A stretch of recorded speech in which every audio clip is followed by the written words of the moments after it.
l'atelier d'aujourd'hui avec l'OFNAC, je pense que c'est une bonne chose.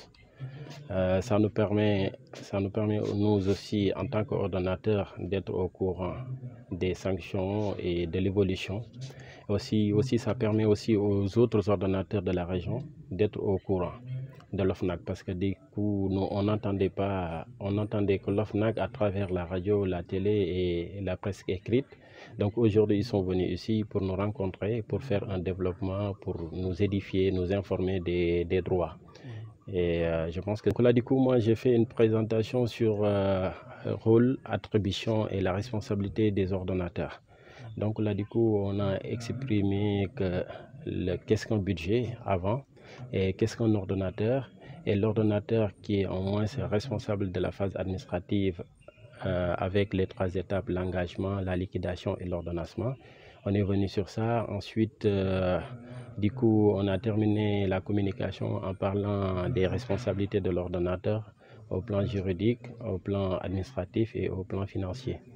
Donc je pense que c'était une bonne chose d'être à la rencontre de l'OFNAC et de l'ensemble des chefs de service qui sont ici, surtout avec les nouveaux ordonnateurs secondaires qui sont définis par le décret 24-24-2020 du 31 décembre 2020. Oui, la responsabilité des ordonnateurs, c'est surtout au niveau administratif. Là, on a fait une communication pour leur expliquer. Ensuite, au plan juridique aussi, des sanctions.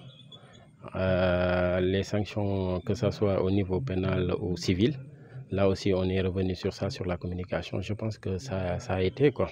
Aujourd'hui, nous sommes à Kolda dans le cadre d'un programme d'activité que l'OFNAC a initié depuis 2019.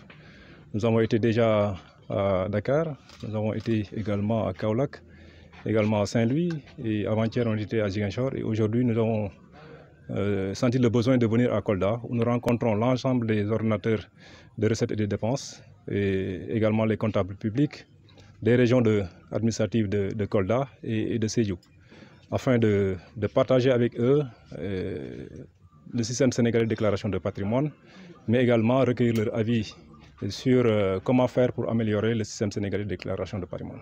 On peut dire que valablement, ils sont nombreux à avoir franchement satisfait à cette obligation légale de déclarer la situation patrimoniale. Mais comme je l'ai dit, ça n'est jamais de trop de sensibiliser davantage, parce qu'avec la migration, les mutations et les affectations, il y a souvent des nouveaux qui n'ont pas été au fait de ce qui a été fait par l'OFNAC, même si on a l'habitude de dire que nul n'est censé ignorer la loi. Donc l'OFNAC se sent obligé de venir très souvent rencontrer les ordonnateurs de dépenses et de recettes, où qu'ils se trouvent pour qu'ils puissent être sensibilisés dans ce domaine.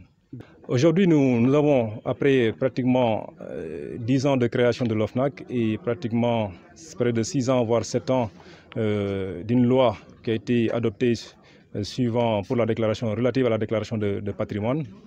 Et après ces années, nous avons estimé, nous avons rencontré quelques limites et nous avons estimé aujourd'hui qu'il serait mieux quand même d'apporter des corrections à certaines difficultés que l'OFNAC rencontre dans ce sens. Les améliorations peuvent toucher quand même l'exhaustivité surtout des personnes assujetties à la déclaration de patrimoine, parce que compte tenu de la fluctuation des budgets, souvent nous avons des gens qui sont mutés, qui migrent, le budget qui est augmenté ou qui baisse, qui tend vers la baisse. Donc tout ça, c'est des difficultés auxquelles nous sommes rencontrés présentement.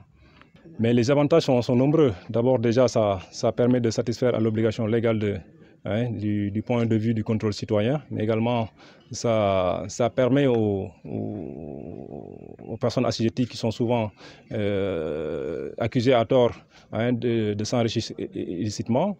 Mais on sait également que quand on fait la déclaration de patrimoine à l'entrée comme à la sortie, on est moins tenté de s'enrichir de façon illégale.